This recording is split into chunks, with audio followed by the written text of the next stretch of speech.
Hello, everybody. Welcome to Nintendo Power Block, episode 167. I'm one of your hosts, Corey Deerigan. Alongside me, as always, is that retro code, Eddie V. Playing Super Mario World online with a dream. Hello, everybody. Speaking of online, we no, you're not missing anything. We did not go live this week because we were having severe technical difficulties. So hopefully the video version looks all right. And I am having technical difficulties because apparently OBS doesn't run on the new Mac operating system,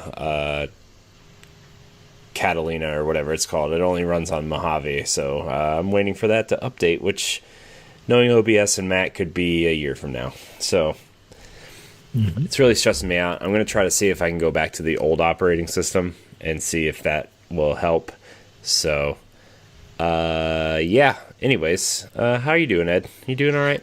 I'm doing good. Just being patient at this time. Apparently, I have to juggle some things. So, some new games won't be brought just yet. I have to wait. But once everything settles, I'll be able to get my new games. I'm still working on getting Luigi's Mansion 3. That is my top priority for this month for games. But everything else is getting good. I'm just being patient. Being patient. That's all you can do, right? Yes. Speaking of patience, I'm kind of losing mine about this. It's becoming incredibly difficult to do everything that I want to do, and it's just not doing anything. So it's fine though. It's fine. I was gonna make some announcements this week, but it doesn't make sense if we're not live. So we're gonna wait till next week to make those announcements, and I'm gonna try to have a guest on next week too. So hopefully everything will be fixed by then. Yes. Also, since we're not live, you clearly won't see the after show after you watch us. So we're gonna try to figure that out afterwards. But we got to roll with the punches, right? We gotta the show must go on, as they say. So yes. Which is kind of crazy because there's a lot to talk about this week. I was prepping the show today, and I was like, man, there is a lot of stuff to get through. There's the Blizzard stuff, which I misread completely last week. Last week we recorded on Tuesday, and I thought this was going to blow over in like a day or two, and it is still going on at full force. And it affected so many things. Like it's crazy what's happening out there. So I'm going to get into this housekeeping, and so we can get into what we've been playing, because we have a ton of news to talk about this week. Welcome to Nintendo Power Block. You can catch us live on Mixer for about 90 minutes or so to talk about the happenings in the world of Nintendo. If you can't join us live, no big deal. You can find Nintendo Power Block on YouTube, Spotify, and your favorite podcast apps every Saturday at 7 a.m. Eastern Time in an edited form. Make sure you stay tuned after the show for the Nintendo Power Block Retro Games After Show, where Ed and I play classic games. This next few weeks we are making our way through A Link to the Past, so come check that out. And you can follow me at CoreyNHD713 and Ed at That Retro Code on Twitter, and check out our network of content and our other shows, including Optional Opinion, the NX Show, Nerds Gone Rogue, and all that good stuff. But for now, Ed, what are you playing? What are you playing? Anything exciting? Okay. Interesting? So I played a little bit more of Daemon X Machina, getting through there. I got sucked into another game on Switch that I can't believe that I'm waiting to get paid so I can buy the second episode. But I'll talk about that a little bit later. But Daemon X Machina is getting really good. Making my way, just open another garage, but still trying to work for my sword. I haven't got my sword yet, and that's what I want. So I just got to play that more, be more dedicated, so I could beat that by the end of the year.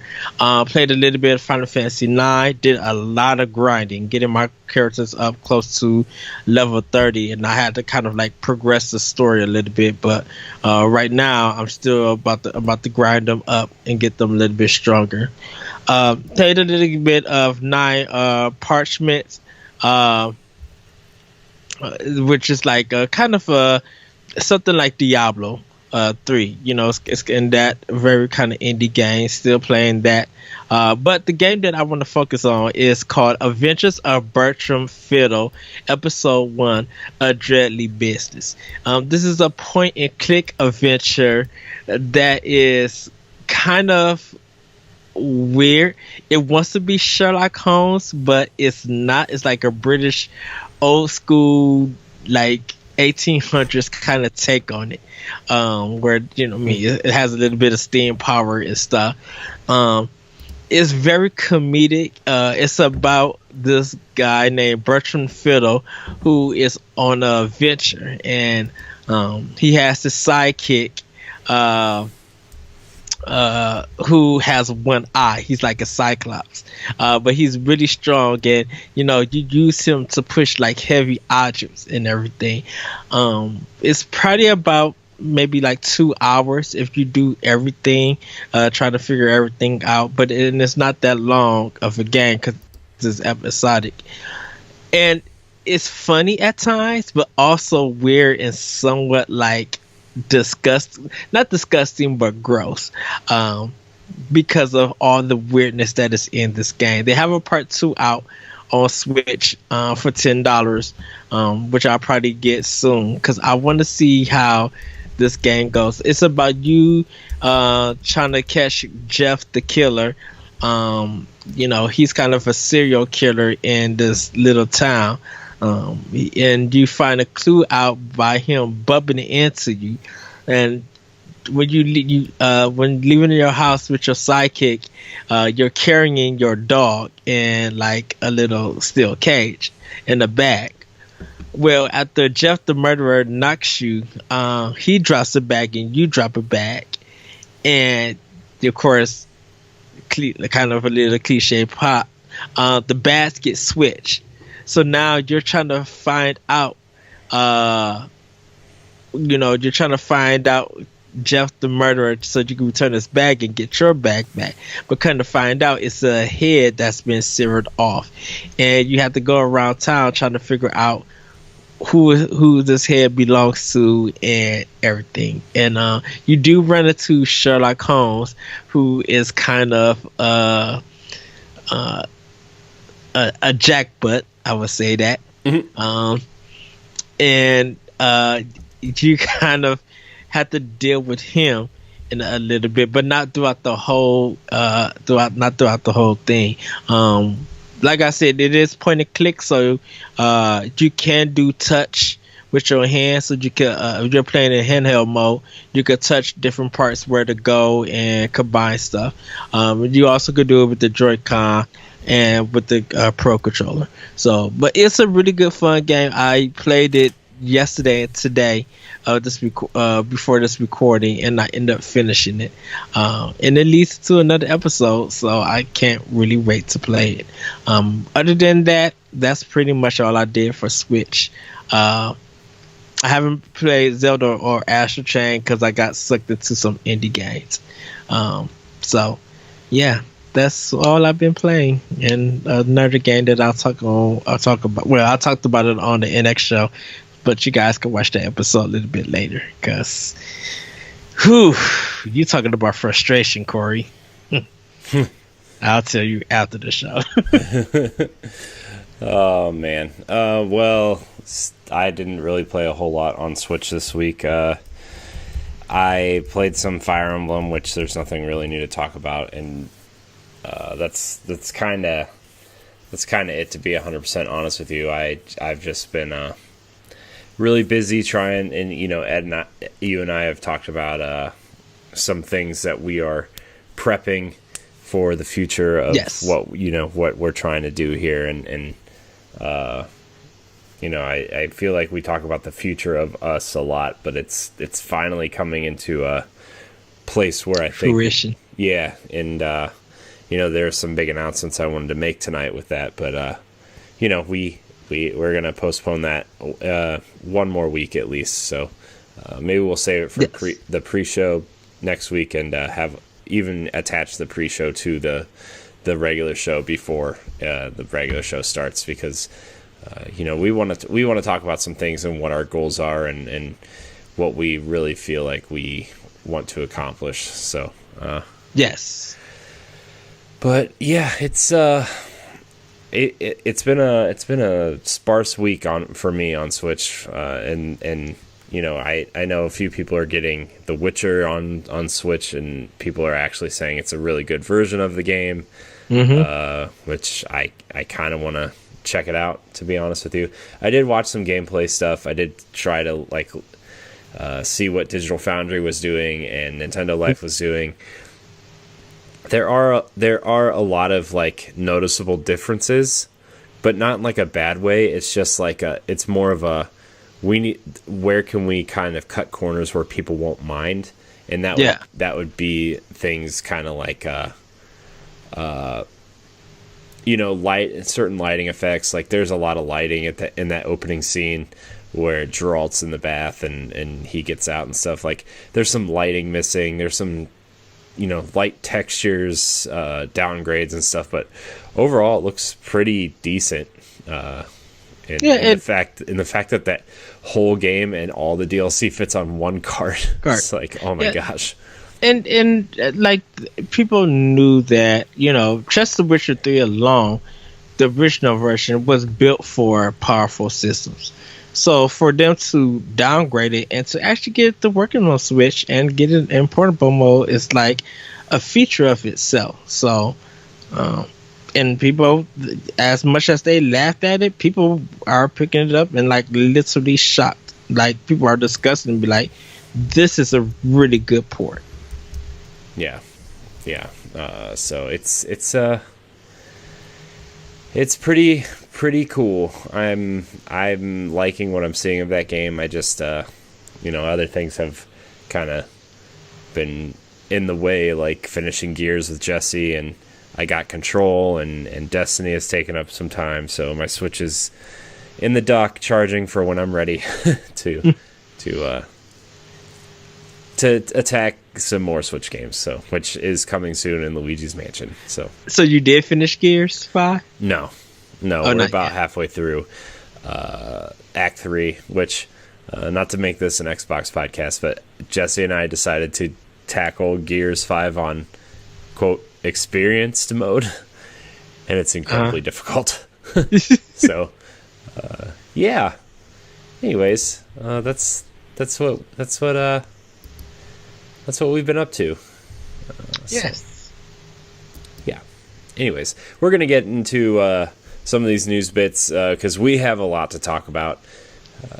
We're gonna talk about a lot of this Blizzard stuff. So they're kind of out of order on the show notes here, but we're gonna talk about some stuff in different orders here. Blizzard has just kind of been all over the place. It's been it's been super interesting to see.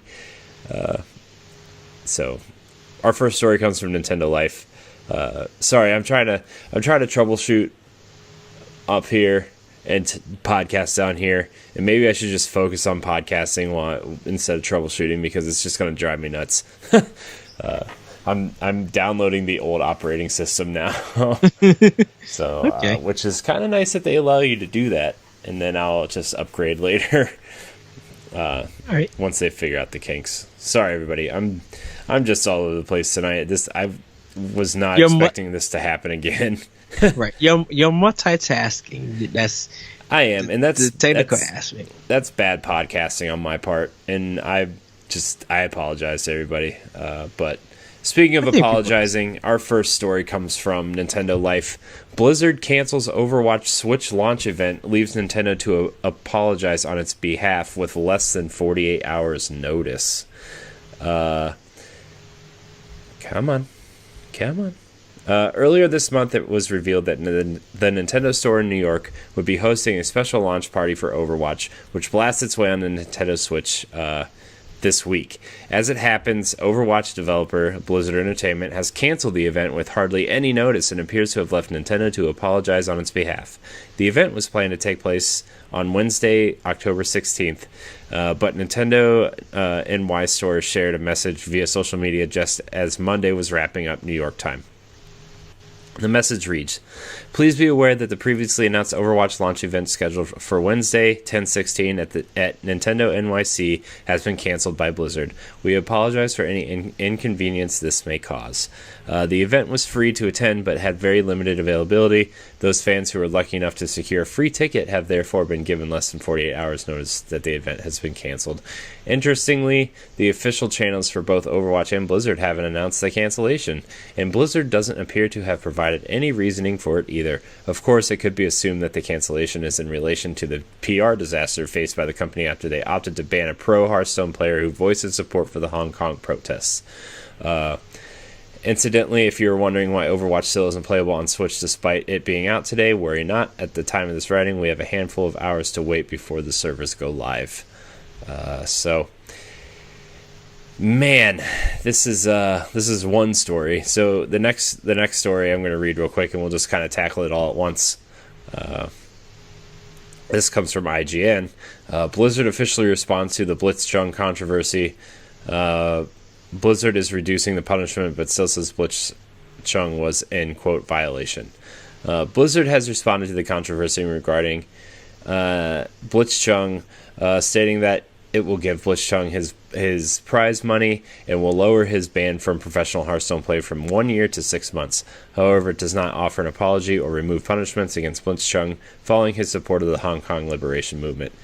J. Allen Brack, president of Blizzard, wrote a letter to Blitzchung's community, or Blizzard's community, to address the event that occurred last week, Hearthstone Grandmasters Tournament, saying that even though Blizzard still will reduce the punishment, there is a consequence for taking the conversation away from the purpose of the event and disrupting or derailing the broadcast. Brack reiterated that Blitzchung, quote, used his segment to make a statement about the situation in Hong Kong in violation of the rules he acknowledged and understood, and this is why we took action. He continues by saying, even though, quote, every voice matters, the, quote, official broadcast needs to be about the tournament and to be a place where we are all welcome. In support of that, we want to keep the official channels focused on the game. Did you read the statement, the letter that he wrote? Yeah, I did. It sounds like, it sounds like it was written by two different people. Like, it's like the beginning of the letter says every voice matters. We want to support all of our players, and then the end of it was like, we have rules, this, and this player violated these rules, and that's why we banned them and the commentators. It's like, yeah, somebody said that it felt like it was copy and paste from another letter. Yeah. And they just changed some things. Okay, so the thing about this is that for all the Blizzard players who like deleted their accounts, who not going to buy any of their games, some people who pre-order Overwatch are on Switch. I haven't heard talk about it on Switch at this time of recording, so I cannot say what the responses have been or reviews. But at this point in time, no matter what Blizzard does, they have already have hurt themselves. Canceling the event, of course, we know people would have showed up in Winnie the Pooh outfits and they would have made it all political and it just would have been a disaster. BlizzCon is supposed to be coming up. People are probably going to be planning protests and stuff like there. It's too late for Blizzard to do anything. And nothing they could do can make this up. Well, even though they made the statement on Friday, like they should have made it earlier in the week and had a conversation with their community instead of because this Blizzard posted their letter and everything on Friday at 5:30 Pacific time, which is like where you want all your news to die. Like nobody's at none of these major outlets are covering anything at 5:30 on a Friday, right? We're at home playing games because it's 7:30, 8:30 here, right? And it's like I didn't even know they made a statement until today because I haven't really been paying attention, to be 100% honest. They made a statement. Inside Gaming reported on it on Monday. But the thing about it is, before that interview even happened, Blizzard should have told them. All three of them had a meeting and stuff and broke everything down, what they could say and what they can't say. So that's on Blizzard not doing anything about, anything about saying anything. You can't say anything about the protests. You can't say anything about China. You can't say nothing about that because we have a business connection with them. Yada yada yada. This is the pro rules and stuff. It's because like it like, I know this is not really like a big excuse because Epic came out and kind of gave a statement that said, we want all of our players to believe in what they want to believe in, like if it's like as long as it's like morally right, or like, you know what I mean? Like they have like a standard, but they're like, we want our players to have a voice. We want our players to feel like they can say what they need to say wherever they are, right? And it's and they're 40%. They have a 40% investment from Tencent, which is the biggest gaming company in the world, from China, and Activision Blizzard is 5% of them are owned by Tencent. Yeah. And like they have to do this. Like it's crazy to me because like even though Activision and Blizzard are the same company, a lot of people like up until a certain point kind of viewed Blizzard as a separate entity and Activision as a separate entity. Right, where Activision has always been super open about they're in it for the bottom line. They want to make as much money as they can, and Blizzard has kind of been more of the quote unquote players kind of company, right? Where like they're very into their communities, they're very into their characters and their games. Like like World of Warcraft is still going on, and they have a huge community. Overwatch has an incredibly large community. Among other games, and they've always seemed like a player first company, as until like recently, right? Like, and then they had that Diablo phone game fiasco last year. They have some weird Overwatch issues, and now this Hearthstone issue is like they're just crumbling, and I don't know if they know how to get out of this one, especially because BlizzCon is in 2 weeks. But they, like I said, they can't, because the thing about it is that Blizzard had so much money just from America, and I guess China was helping because China was doing was making a lot of business for Blizzard, because they didn't have consoles. But the thing is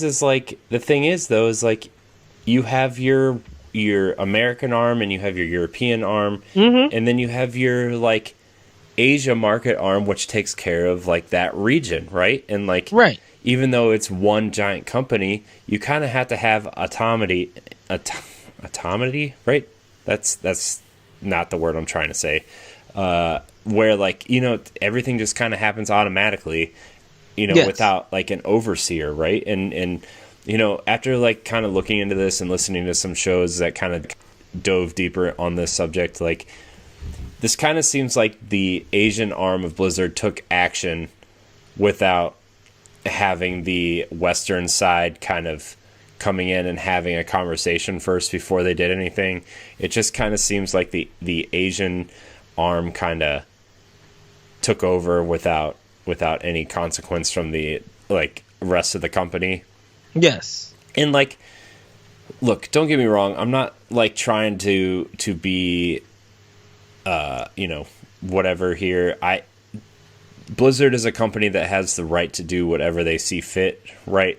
But for a company that has been pretty good about being a player first company and allowing players to thrive within their communities and their esports and their different games, right?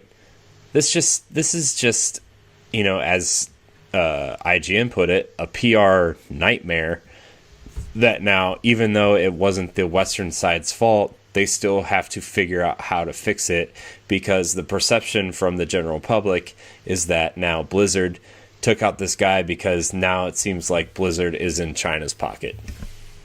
Which, to be fair, most of these companies, whether they want to admit it or not, probably are in China's pocket, because that they look, 1.8 billion people is hard to ignore, right? Yeah. And these free to play games make a lot of money over there, that's why I said, because consoles couldn't be sold in China for a long time. They only time they could play video games was on PC. China had just got the Wii, and you only could play that like on a tablet, like Wii games. Yeah. Well, the Nvidia Shield is over there, and like it's not technically a console; it's a computer, and so like Nintendo kind of broke into the market over there. For those who don't know, they've been porting HD versions of Wii games. Which, why can't we just get some HD Mario Galaxy over here, people? First of all, come on. But that's how Nintendo's been making their way into China, and now they're kind of selling the Switch as a tablet instead of a console over there now, and like they're finally breaking into arguably the biggest market in the world, right? I mean, yes, potentially. And so, Blizzard's been very active over there. Activision is launching Call of Duty Mobile over there, which is going to be huge. It's already huge here. All these companies are launching stuff there, and now it's just like, I don't know, man. It's the fact that this is the thing about it. Blizzard in America is the main company, and they didn't take action to tell Blizzard China not to do anything. Blizzard here in America just allowed everything to go, and thought that they probably knew there was going to be some pushback on it, but they didn't realize how much pushback they were going to get. Yeah. And so now when you seeing that stuff is dropping, when not I don't know how their stocks are doing or anything, but when you are seeing people here in America making promises and saying that they're not going to support you, if you lose, if they lose America's support, Blizzard is truly in trouble. Mm-hmm. Now you could say that Blizzard and China is the biggest support and stuff, but some of their stuff have to be censored compared to America. Mm-hmm. And you've seen companies change games before because of the Chinese market. Look at Rainbow Six Siege. They've changed like complete level design, not like designing the level, but like art assets in a level to appease the Chinese government, because I think there was some sort of like casino level or something in there where they had a light up kind of pinup girl on one of the windows or something. I don't know the whole story. I don't play Rainbow Six Siege, and I didn't really keep up with it. But and they changed it to just be a high heel on the map, so they could, because the Chinese government wouldn't allow it. And that's, I mean, I think changes like that, yeah, whatever. I don't really care, right? Like that's not going to affect my enjoyment of a game, right? But something like this is like, companies are starting to design games with the Chinese market in play, right? A lot of these free to play games, Overwatch is almost a totally different game over there. And some of these different games, like Hearthstone, free to play games over there are huge. And so, we see that in the movie industry too, where a lot of movies are being, even remade for Chinese audiences. Like Marvel movies are especially bad at this, right? Where like Iron Man 3 had 2 scenes in it. The Chinese cut had 2 scenes in it that aren't even in the American version, right? Yeah. And it's just crazy the things that companies will do just to get a little piece of that Chinese market. So I mean, whatever they could to recoup costs of development or whatever, that's what they're going to do. The thing I think with Blizzard, I think the thing with Blizzard in this situation is that it's going to take years. It literally is going to take years for people to get over the fact. Because I don't think announcement of Diablo 4, I don't think World of Warcraft 4, or whatever that Blizzard tries to do and announce, nothing is going to make gamers forget this. The forgiveness part is going to be hard because there's going to be still people who only do PC gaming, and Blizzard makes some of the good games that they love. That's going to be on that player. I think the thing about this and how this relates to Nintendo, I asked you, and we had this conversation. How does this affect Overwatch on Switch? And if people are talking more about Switcher 3 and talking about Luigi's Mansion, because Luigi's Mansion 3 was trending on Twitter. Overwatch has not been trending for a long time at all. Well, I mean, it's a 4-year-old game at this point, right? Right. And but the only reason, you would think, like, it's like we had this conversation last week, is like I think Overwatch is too little, too late on Switch, and I'm sure enough people are going to buy it to make it worth it for them. Yeah. But like, there's been talks behind the scenes of people saying like Nintendo support is getting a lot of like a higher than a quote unquote higher than expected what do you call it, customer support calls to cancel their Overwatch pre-orders on Switch. So yeah, and that's why I think people would have still got Overwatch for Switch, and some people still have it. They're playing it, see how it is. They might end up liking it. But I don't think Blizzard in this situation, they're trying to avoid the protests.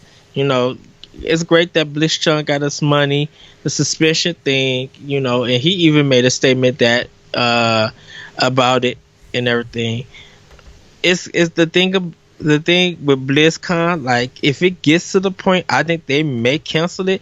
If they do go through this year, they may cancel it for next year. Like this is going to be in the history books and a lot of magazines showing like this may be the downfall of Blizzard. This thing right here. It's so crazy, dude. Like I'm sure somebody has brought up canceling BlizzCon. Like I doubt it's going to happen because there's so much that goes into it, right? But like, I'm sure somebody is like, maybe we should cancel it because of all this backlash. Because we don't want, like, it's not just Blizzard employees, but like, I don't like, you don't want anything to happen to the people who are going. Like, right. It only takes one person to ruin it for everybody, right? And if you want to protest what's happening in Hong Kong or protest Blizzard or stuff, like, vote with your wallet. Don't cause something terrible because the video game community already has a hard enough time, right, not being associated with stuff like that. And, just don't get like protests in a peaceful, like, a peaceful human manner and not a crazy manner, please. Like I do worry about people going to BlizzCon and the employees of Blizzard and that kind of stuff, because it only takes one, it only takes one person to mess everything up. So. Right. Like yeah, just don't push the boundaries, don't push the limits, vote with your wallet. Don't if you already bought Overwatch, look, if you're mad about Blizzard, don't buy Overwatch on Switch. Don't buy their next game, right? Like we do talk about this a lot. Like, if you were upset about Mass Effect Andromeda, don't buy Anthem, right? Like that we had that conversation on other shows, right? Like, just be mindful, vote with your wallet, like, let these companies know. And I know, like, it doesn't seem like it's going to help, but if 100 people don't buy your game because of that, that's $6,000 that company's not getting, right? So, right. And if you do support them, that is your right. You have every right to buy any game that you feel like you should own. Um, don't be. I feel like don't be ashamed about it. You know, give your reasons on. I want to support this because I've been looking forward to get this game on the system, and I understand the situation that is at hand. But I'm here for the game, and I want to have fun with the community. I know what comes with it is attached. It is what it is, but just for me personally, I want to have fun with it. Yeah. And let it be right there. You're going to have some ups, you're going to have some downs, you're going to have some negativity, but you'll also have some positivity. Just know that from this time until in the future, for a lot of Blizzard products, it's going to be a sit back and watch. Mm-hmm. It's going to be some protests, and it's going to be a while before they get back on their feet, and they're going to have to talk about this. They're going to have to address this. And if I don't feel like Blizzard is going to close as a company, or they're going to stop making games or anything. I don't think anything like that's going to happen. I don't either. But I was listening to a podcast today, and they were saying like if Blizzard pulled out of China, they would have to cancel 80% of the projects they're working on. They would have to lay off 70% of their workforce. Like, the Chinese market brings in a lot of money for them. And, I understand that, right? Mm-hmm. You have to be able to, I think, and I'm pretty naive about business stuff. I don't really know how business works. And I know, China does fund a lot of things and whatever, but there's got to be a way to appeal to the Chinese market without letting the country run your business, right? Yes. So I don't know, man. It's weird. It's crazy. And it's sad that Nintendo it's good that Nintendo apologized. Nintendo did what they had to do, but it's sad that they had to get dragged into this. And it's sad that Overwatch alone is being affected by this, because new stuff from Overwatch is happening. It is coming into the Switch system that people wanted, and it's just a bad time for Blizzard to have this going on when this moment is happening. This should have been a big moment today. Overwatch and The Witcher 3 should have been in talk and in high praise. But and unfortunately, look, because Blizzard messed up, The Witcher is getting all the attention, right? Yeah. And not to say that The Witcher doesn't deserve the attention. I think it does. I think CD Projekt Red has become the players' company where they send out letters with every copy of the game saying thank you for buying our game. We are truly grateful that you purchased it. Whatever, yada yada. Right? They don't have to do that. Right? They don't have to include an instruction manual, which companies don't do anymore. They don't have to include stickers and trinkets with their games, right? They don't have to do that, but they do. And I think players appreciate that little extra effort that they do go through, where, on top of Blizzard doing all this, I know a lot of people were mad that Blizzard pulled the Fortnite thing where you just get a box and no cart, right? It's a download code. And I know a lot of third-party companies have been doing that. Bethesda's been doing that did that with Wolfenstein, and I wouldn't put it past them to do it to Doom Eternal either. Or Doom Eternal.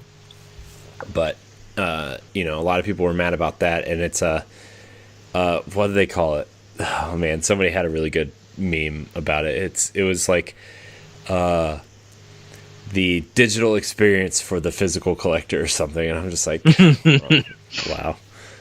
I mean, but anyways, we're gonna keep an eye on this Blizzard thing. I'm just, I'm glad that Blitzchung got his money back. And to make another point, that there was an American university in a tournament that did this almost the same thing that he did, right?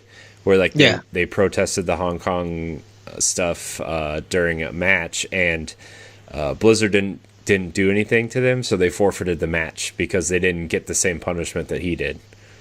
And which I think good on them, right? Like they didn't have to do that, right? They're kids trying to earn money and play games that they love, right? But sometimes it's more than it's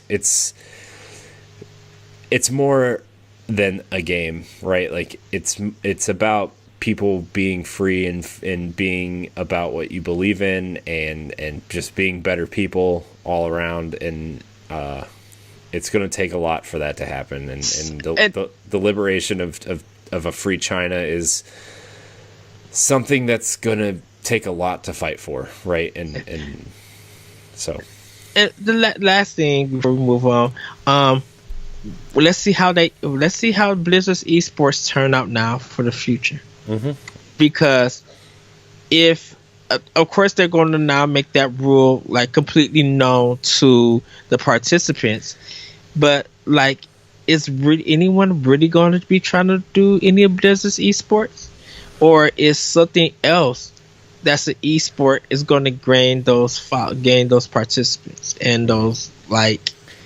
You know, part of me wants Blitzchung to like find another game that's not Blizzard related and kind of like take that up, but another part of me kind of wants him to like win next year and kind of stick it to him that way too. So I don't know.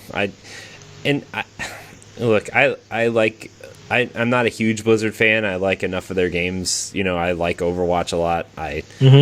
I have a Overwatch League hoodie, which it's one of the most comfortable hoodies I wear. But like last night, we were recording Nerds Gone Rogue, and I was wearing it. And I'm like, oh, maybe I shouldn't wear this on the show tonight.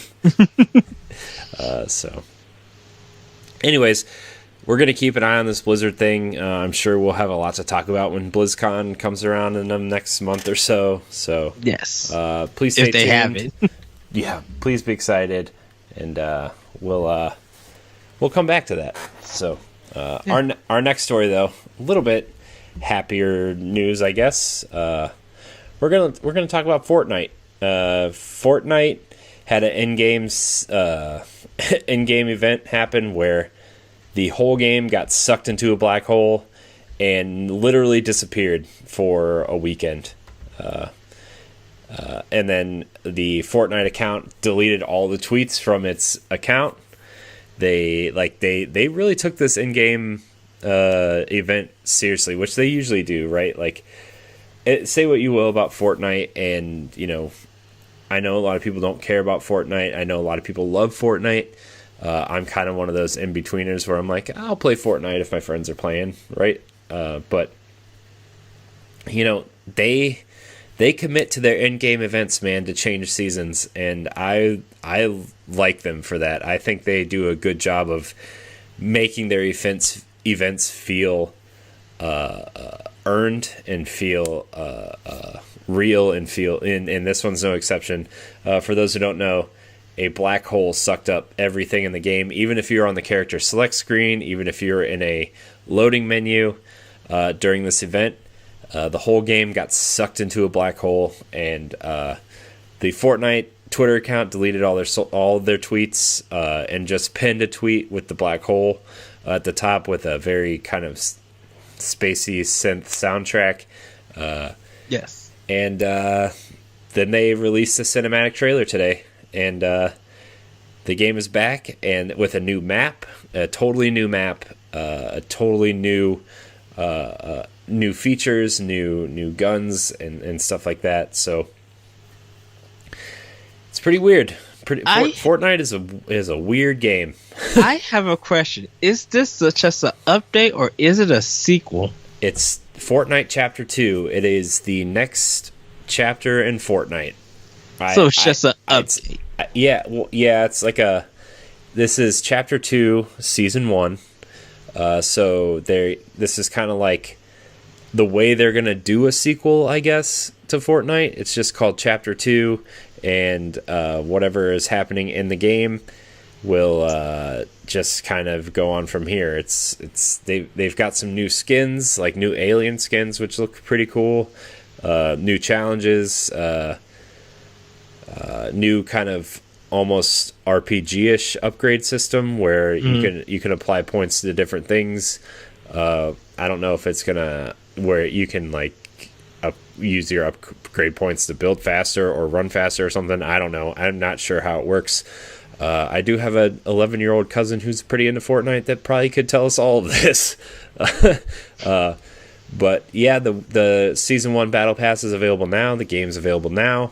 I know that Nintendo had to put out a statement saying, rest assured, Fortnite, all your stuff that you purchase in Fortnite is still saved to your Epic account. Like the game is just going through maintenance. Like Nintendo had to put out a statement that said, Fortnite's going through maintenance. It will be back. So, which was pretty funny.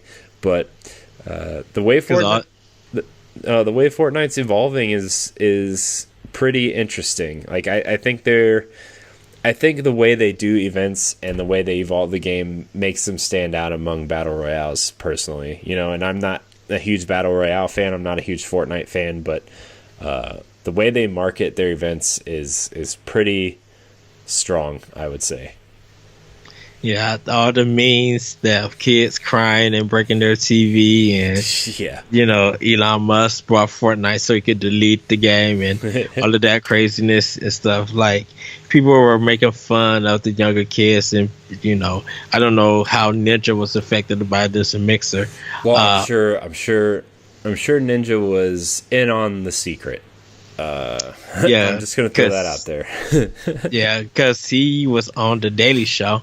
So I'm just like, oh, he's not playing Fortnite. Oh. Yeah, he's making the rounds. He's Fortnite's poster boy, and I think, he's gonna do that.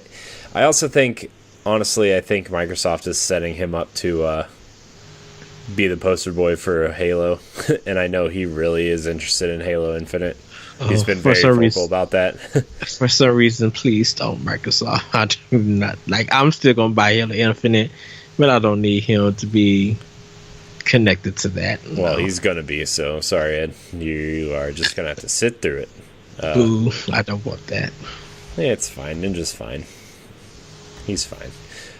So Fortnite is back with Chapter 2, Season 1. It's a new map. Go wild, guys and girls and everybody. So yay? Question mark? Sure. I'll check it out later. I'll let you know how it goes. I'll probably download it on Switch. Give it a try.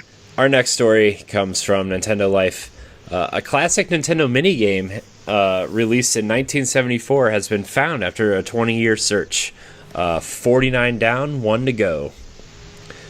Before becoming the juggernaut of the video game industry, Nintendo got its start manufacturing and distributing Hanafuda cards. There was also a period between 1971 and 1976 where the company created a mini-game toy series comprised of 50 different games in total.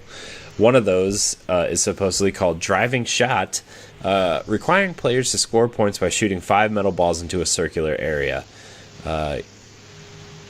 To get the best score, you need to target the middle circle, and then it shows some pictures. What's so exciting about this is the fact that Eric Vascuel, the creator of the historical Nintendo website Before Mario, recently managed to acquire 4 copies of the classic minigame originally released in 1974 after a 20-year search. Eric now has 49 of the 50 minigames. Here's a little bit more about his latest edition. The game is all about judging the speed to give the metal balls by pulling the plunger the right distance backwards. The ball is shot one by one, then zooming around the outer rim of the game area by flying off a ramp at the end. The game looks a little bit like a mixture between pinball and skee-ball. Yeah, just to give you a little bit of an idea. There's pictures on Nintendo Life's website. You should check it out. These are really interesting to look at, considering what Nintendo is today. When the ball has just the right speed, it lands in the 5-point zone or the larger 3-point zone or 1-point areas. It actually is surprisingly hard, with most attempts ending the ball out of the area. So this is pretty cool. I didn't know Nintendo was making stuff like this. Exactly, in the 70s, same here. So it's really cool to see like Nintendo art before Mario exists, because there's like rocket ships and flowers and all these kind of weird things in a weird looking kangaroo thing. So it's pretty interesting to say the least. If you go to Before Mario, you can go check out all the rest of them too. It's pretty interesting. I was looking at it during lunch break today, and it's pretty interesting to see what Nintendo was doing before video games. So, yeah. Anything else you want to touch on that subject, Ed? No, just like I love when new Nintendo history is revealed. And I kind of learned of it because it's just like, man, I didn't know they did that, and I think that's really cool. So yeah. And plus, I love some good old pinball and skee ball, but a mixture of it, I was thinking it in my mind, just like, how would that work? And then I was just like, yeah, it works fine. It's fine. It's fine. All right, our next story comes from IGN. Super Smash Bros. Ultimate will be EVO Japan's 2020's main event. So, Super Smash Bros. Ultimate will be the main title at EVO Japan 2020 next January. Announced at Nintendo Live Super Smash Bros. Ultimate Challenge Cup Grand Finals, the game's calendar flagship fighting tournament will host Ultimate as its headlining game at next year's Japan Championship, January 24th and the 26th. Super Smash Bros. Ultimate will sit alongside many other games such as Tekken 7, Soul Calibur 6, Samurai Showdown, and BlazBlue Cross Tag Battle. While it's great news for Smash fans to see the Ultimate headline EVO Japan, the event does come on the exact same weekend as Genesis 7, the dedicated Smash Bros. Tournament held in Oakland, California. Genesis is the world's largest grassroots Smash event, so it will be interesting to see which event fans show more interested in that weekend. It's probably gonna be EVO, due to the fact that the one in Japan is streaming everywhere. I think people are going to check it. But also, EVO would be would be a great idea to announce the 5th character or announce the Season 2 DLC for Smash. You know, if Nintendo really want to just knock it out the park and they allow EVO to do this, why not do it there? And that will give the upper hand to them over the other tournament. I think the other tournament will probably be fine. I think people will go in and check that. But like EVO has more different fighting games. And since it's going to be in Japan and Nintendo's there, why not get together and announce the next Smash DLC? Yeah, I think EVO is a good place to announce, because the last character is supposed to come out in February, so EVO would be a good chance to reveal the last Season 1 character, announce what they want to do if like a Fighter Pass 2, and kind of go that route with it, right? So yeah. That could be a really interesting place to drop some info. So, especially like a release date for the final character, or release the final character during EVO. Maybe the final character is a fighting game character from Tekken or something, which would be really interesting. So, interesting about it. Sakurai being at EVO Japan to announce that. Mm-hmm. That would just blow headlines like crazy. Yeah, I mean, that'd be insane. So, yeah, that's happening. I'm excited that Smash is kind of, because a lot of people at EVO kind of think that Smash isn't like a quote unquote real fighting game, right? Because they're whatever. I don't know why they don't think that, but it's always been a thing, and the fact that it's headlining over Tekken and Street Fighter and some of these other more popular quote unquote real fighting games is a testament to the way the game is performing and the way people want to see it. So yeah, pretty exciting. Anything else you want to say about that, Ed? Anything else about Smash or anything? I hope I get a chance to see EVO Japan. I want to see it stream. I want to see how people handle Tekken 7 and Samurai Showdown. I want to see that. I think that's cool. Cool. Yeah. And no, Japan, them must are good at fighting, and so the craziness they could probably do in Smash, it probably would blow Americans away. Yeah. Yeah, man. There's some really good fighting going on at Evo. I think actually ESPN is gonna do some fighting game. I know they already do some fighting game stuff on ESPN. Especially like late at night. But from what I've been hearing, ESPN is going to either have their own fighting game championship, or that like they might actually be involved with Evo next year or some fighting game tournaments next year. Oh, that's going to be disastrous. I don't know if it's Evo directly, but I know that they are going to try to get in on some fighting game tournaments next year and like broadcast them and kind of get more involved, because honestly ESPN has been pretty forward thinking in terms of esports. They've had fighting game tournaments, Street Fight. I've seen Street Fighter on there multiple times.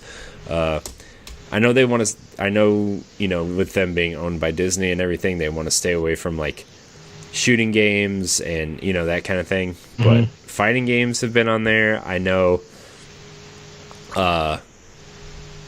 Well, I guess they aren't really staying away from first-person shooters, because I know Overwatch has been on ESPN. But yeah, I to my point, like ESPN has been pretty forward-thinking about esports, and that kind of gives it a little bit more credibility than most people would give it. So why can I not get a beat 'em up esport? That's what I want. A beat 'em up esport? What are you gonna speed run Double Dragon? Yes, to see how folks do. Like I would love to see that. I just want to say we speed ran Double Dragon pretty well the other day. We beat it in like 10 minutes. We did real good, right? Yes. No, we didn't. We didn't really. It was the basic easy mode where it's only like the first 3 levels or something. Oh yeah, for Double Dragon 2.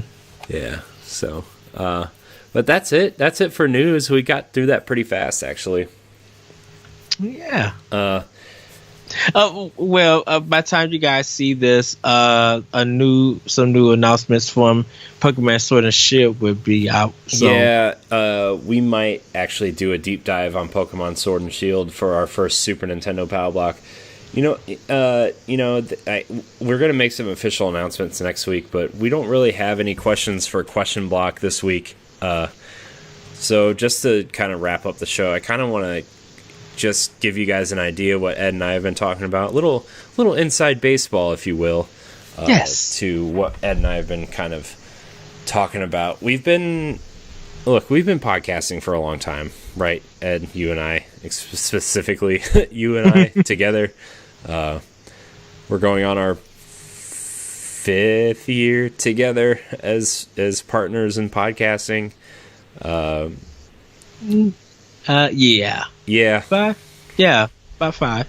Well, I mean, we've been doing it for 4 years, I think, and then 5 will be. This is going to be our 5th year, I guess. I don't know. Yeah. It's been a long time. It's been a while. I could actually look that up, to be 100% honest with you. When our first real podcast was. But I actually think it's already past 5 years. This is actually our 5th year. But we've been wanting to try different things, and we've tried different things. With putting Power Block with the Nerds Gone Rogue. It started on DNA, but for the most part, Nerds Gone Rogue, and then moving it to the NX show, kind of taking it away and then bringing it back, and we really love Nintendo Power Block, right? We love Nintendo, and yes. That's why we brought Power Block back, despite kind of being too busy and whatnot. But we think that Nintendo Power Block is something special and something that we want to continue to pursue. doing. And so we've been talking about doing a supplementary podcast where we discuss a topic that deserves more attention, whether it's, we do a special one-off E3 episode, whether we do Q&A specific shows where if we have too many questions, or save up questions throughout the month and kind of answer them at the end of the month as one specific show, deep dives into specific games, spoiler casts, that kind of thing. Just do one-off episodes, and they won't be long. They'll be like 45 minutes, maybe an hour if we deep dive into spoiler casts type thing. We want to have guests. We want to collaborate with people. When we brought it back, we kind of discussed not ever having guests, like just having me and Ed do the show every week. But as the show has kind of grown back to where it was before we stopped, right? Our numbers for the show are quite surprising considering we were gone for 3 months, and we have a new feed, and we have a lot of changes in the background, right? And yes, I know me personally tonight, I haven't really been super focused on the show, and that's because what Ed and I have been talking about the last week or two. I'm trying to get everything in working condition, so I've been multitasking across streams, across podcasts, across YouTube stuff. Like, I've been really trying hard to get everything kind of just ready to go, because Ed and I have talked about, and I know this is kind of like a weird subject to talk about, but like monetization and kind of growing the show in different ways, collaborating with people. Like, we have Joey Ferris from Ferrisville Productions penciled in for next week. We obviously want to get Ray and Jesse back on the show. We want to get a bunch of different content creators on the show. We've talked about new podcasts in terms of nostalgia called Standard Definition, which is something I've been wanting to do for a long time, and we're playing around with ideas for that. Like, we've in terms of a supplemental show for Nintendo Power Block, we want to do Super Nintendo Power Block, which is what we just talked about. So Ed, what are your thoughts and ideas on the stuff that we've been talking about? I excited. Getting it executed is going to be fun. It's going to be some work that we are going to do, but I definitely am excited. The new opportunities and new shows and podcasts and that we're going to be creating and putting out for those who are our Patreon followers and those who just love here to talk about Nintendo and stuff. Like, to be able to get this new content out, it could open up new avenues for us. So hopefully, if you guys are watching this, that you will support us on Patreon when it goes live, that you enjoy Nintendo Power Block and more, because we got a lot in store. It's going to be a lot of work. Yeah, it's going to be a lot of work, like Ed said. But Ed and I are committed, and we want to be able to do Nintendo things outside of the podcast, and we've got a video series planned.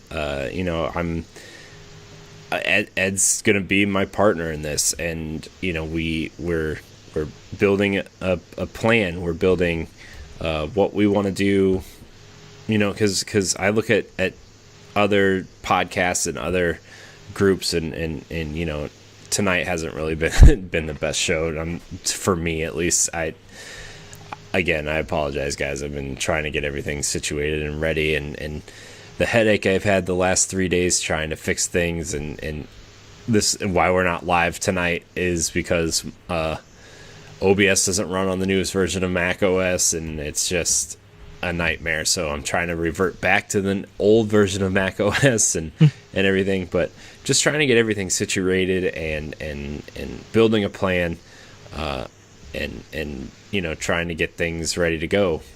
Yes. But, I know it's a lot to ask people who have been listening to us for a long time, and that's the thing, right? Like, Power Block is still going to be a free show. It's still going to be available. It's not going to change. The show is not going to change because of that, right? But Right.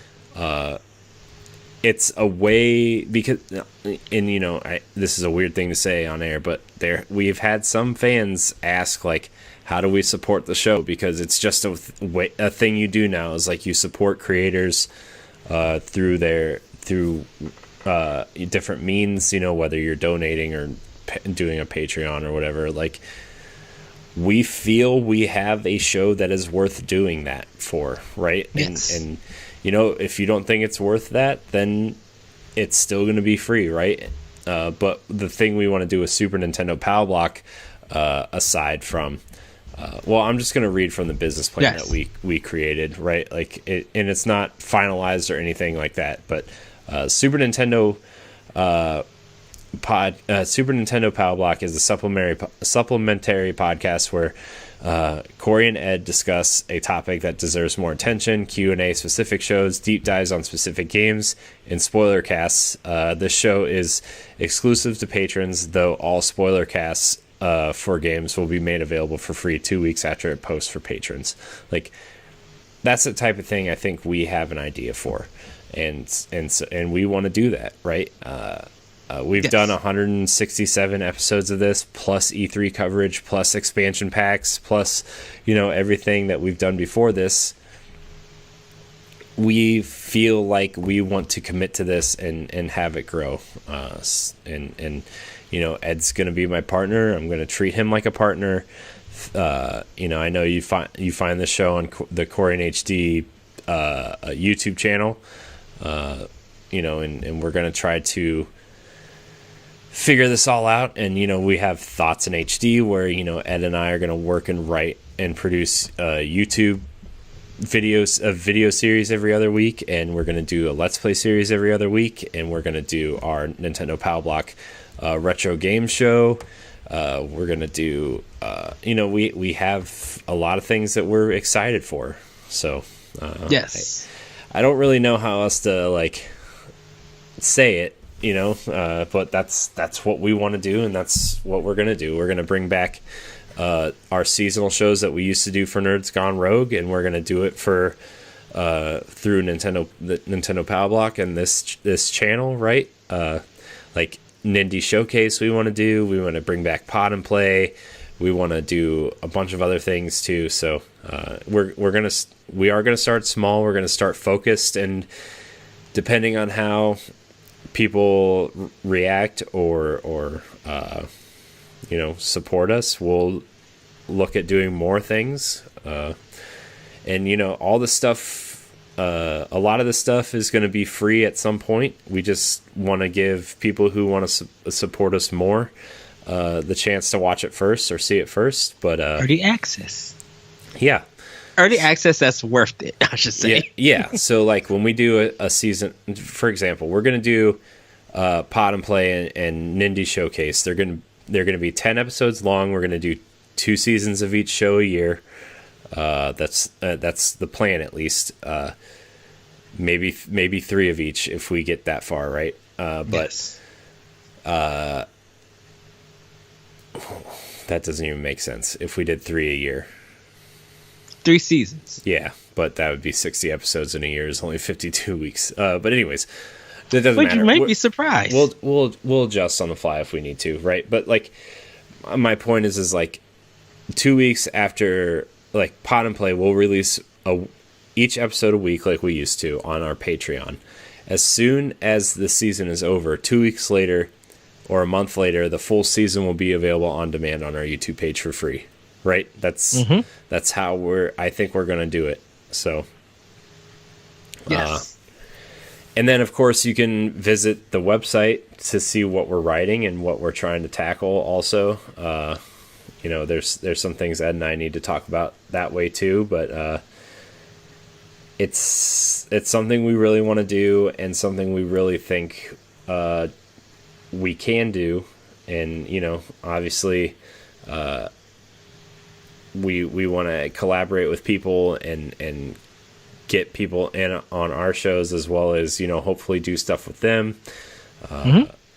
Standard definition is something that we talked about too. The nostalgia based show, where we talk about different topics, not necessarily about Nintendo, but could be specific games, could be specific movies, could be action figures and toys, or art, or school stories, or whatever. And Ed and I will have that going also. We also want to incorporate an interview series where we interview other content creators through standard definition, called 1v1, where we will interview other content creators, either Ed or myself. We'll just do a one-on-one. Usually what I'm planning on doing is like, it's actually going to be like 2v1, but one person's going to host the interview and one of us will produce the show while the other person is asking the questions, right? So like, if I find a guest I really want to interview, Ed will be there to make sure everything kind of like sounds okay and looks all right from a video perspective.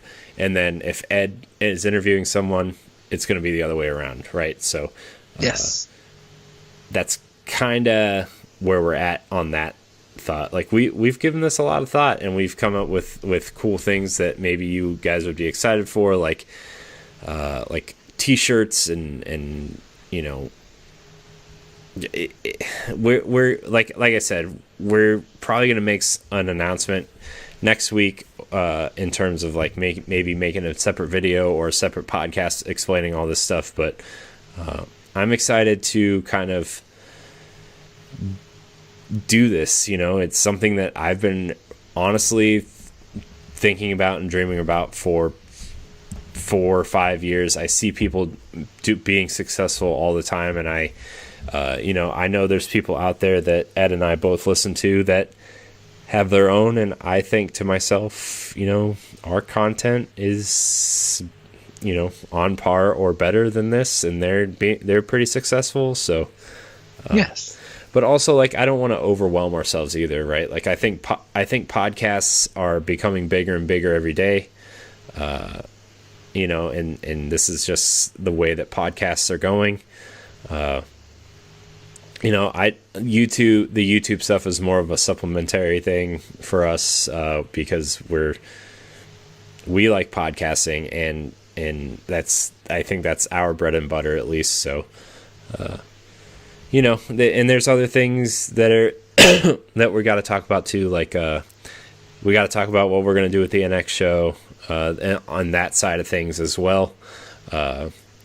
But for now, this is kind of our plan for Pow Block and the future of content revolving around Pow Block. So, yes. Any thoughts you want to bring up, Ed? Anything you want to kind of throw out there? Because I kind of sent you all this through a Facebook message, but we really haven't talked face to face about it yet. To be 100% honest, I think everybody loves our dynamic. Our chemistry is just it's cool, it's fun, sometimes infuriating due to some comments I make probably, but that's what makes a good show. Exactly. But we work so well, and I think that's the way that we work together. I think it continues to bring people back and show how much passion and love we have, not just for Nintendo, but creating content. Yeah, and we've worked with groups for a while, right? Like, and I love Nerds Gone Rogue stuff, right? Like, I still love Matt and Moose and those guys, but we've had a lot of conversations with people over there, and not that like it's a good or a bad or a negative thing, right? But like, they don't have the same goals and aspirations that we do with this stuff, right? Like, yes, Nerds Gone Rogue is a show that we do every Monday night because we have fun with it, and that's okay, right? That's how 90% of the podcasts out there exist, right? Friends getting together to talk about things they love and moving on with their week, right? And that's how Nerds Gone Rogue is going to exist, right? And that's good. That's great. But we moved Pow Block off of there for a reason. and kind of formed the NX show for that same reason. And now we are going to try to do this, right? We wanted to get the NX show its footing. We wanted to give Power Block a chance to grow a little bit before we kind of made this announcement, I guess. The next couple weeks, I'm sitting down with a business plan, seeing what I can trademark, seeing what I can do to become a functioning business in the state of Ohio. And we're going to move from there, right? And yes. But, Ed, like I told you, I love you. I've appreciated the effort you've put into everything we've done since day one, right? Like, you go back and watch those first episodes of Nintendo Power Block, and you're like, oh boy, the show may not go anywhere. And guess what? We are 167 episodes in. Yes. We have a lot more to do, a lot more to discuss, a lot more to just do, right? And I'm really excited about this. It's scary. I don't want to come off as like, excuse my French, but I don't want to come off as an asshole asking for people's money. Like, that's not what I want to do. I want this to be something where if you enjoy our content enough and you have like $1 or $2 to spare and you want to support us and keep our shows going, that's what this is for, right? And if you would love to help contribute to what we create, and like you said, you got $1, you got $2, $3, help contribute. Help us make more of this content that you guys enjoy. Because we want to grow big, and we need you guys as a community to help us get there, so that you get a lot of content, and others who don't know about us can find out more about us, and they can help contribute and get more content just like that. And like I said, Ed and I are going to try to be smart about this. We're not just going to go out there like we've known some people out there who have created a Patreon and tried to do it and couldn't keep up with it, and I don't want to say they failed, but they stopped because they couldn't keep up, right? And we want to be smart about this, right? We want to be active with our communities. We want to be active on social media, and we want to do things that we know we can do within a tight schedule and a tight kind of, I guess, budget in a way that will be meaningful for the viewers, right? And that's how we came up with Super Nintendo Power Block, right? I want to do more with this show, and sometimes there's topics I want to talk about. Like, for example, tonight, the Blizzard thing could have been a whole episode of Super Nintendo Power Block. Yes. When Luigi's Mansion comes out and we play through it, that can be a whole episode of Super Nintendo Power Block. And questions and comments and concerns and thoughts and ideas, like, those can all be part of a Q&A episode. Like, there's so many things we can do with that type of episode that just won't fit in a normal episode, and that's kind of what I want to do, so yes. But that's kind of a kind of let's throw mud at the wall and see what sticks kind of way of explaining what we want to do.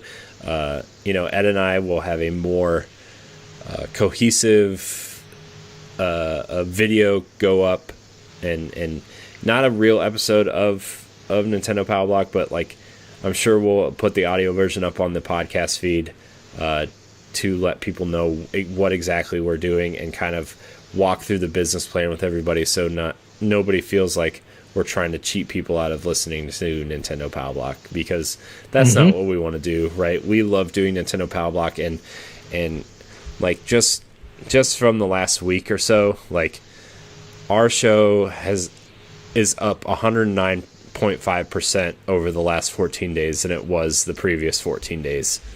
That's doubling our listenership in the last 2 days, right? So like, that's all positive. We're growing. We're getting people in. We're letting people listen to us talk about Nintendo, which is, when I started podcasting, when I started writing, like, Nintendo was the thing that was on my mind, and Ed, I've told you this before, but it's all circling back around to this, to Nintendo, and we tried so many different things. We grew a network. We grew a website, and like, that was so much fun. And like, I want to do that again on a smaller scale with you, and whatever Jesse can contribute, right? Like, I don't want to like leave Jesse out either, because Jesse's been such a good partner and a good friend, and I would hate to leave him out of this too, like, and some of the reason why we started Nintendo Power Block again too, though, was because like we missed it more than anybody else did, really. But and so, yeah, I don't know. I just feel like I'm rambling now, and I have my ramble voice in, and now in my head I'm like, you need to shut up now. But it's the master that's talking.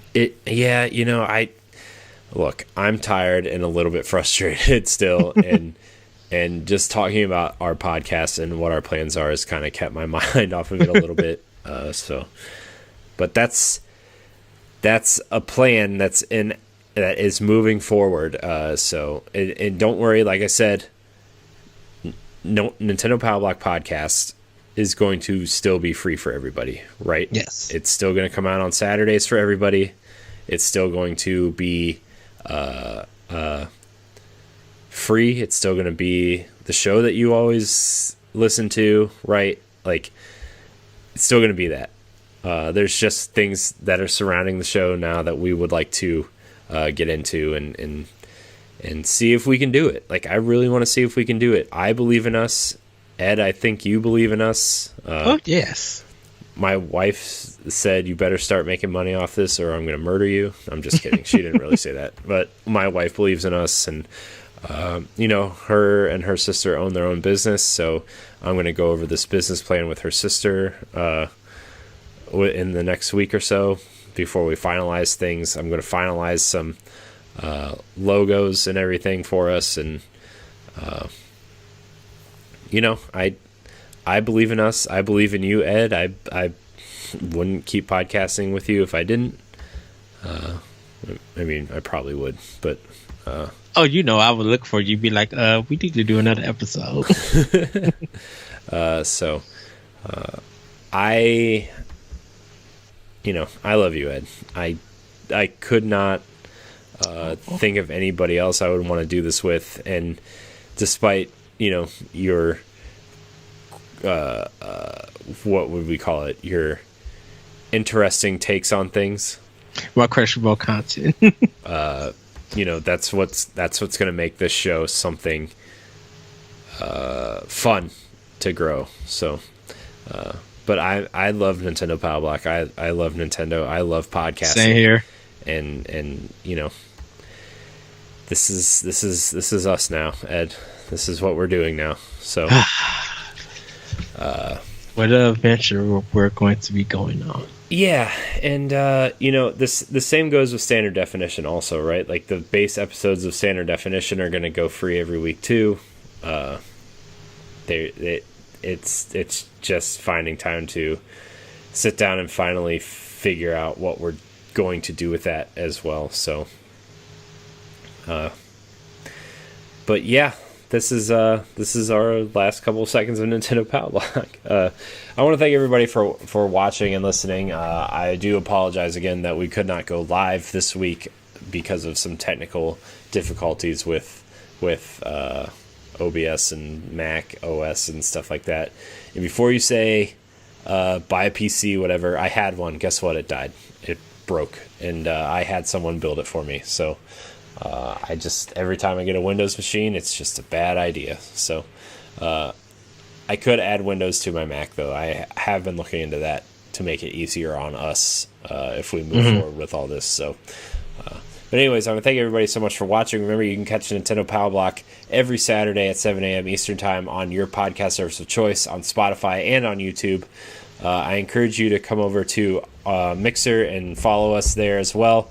Email us your questions at nintendopowerblock@gmail.com, and follow us on Twitter. Tweet us your questions, and we will get to them on the show.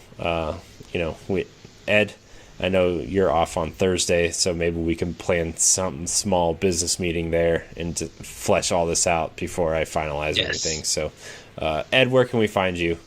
You guys can find me on Twitter at ThatRetroCode and Optional Opinion on SoundCloud and other podcast apps. Yeah. You can find me at CoreyNHD713 on Twitter. You can also find me at CoreyNHD on Instagram and Mixer. You can find... Oh, that is right. What now? Hold on.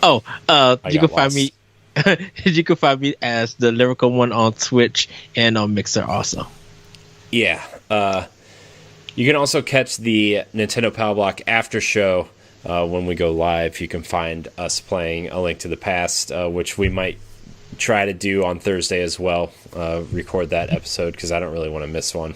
So maybe that's what we can do for the after show. We can kind of have a business meeting while we talk about Zelda. Yes. Or while we play Zelda. So, man, I was really amped for this episode, man. I feel like, personally, I kind of let people down because I wasn't 100% focused. And when I get frustrated, it gets hard for me to talk about stuff. But we all have those days, I guess. So, anyways, I want to thank everybody so much for watching. Thank you for listening.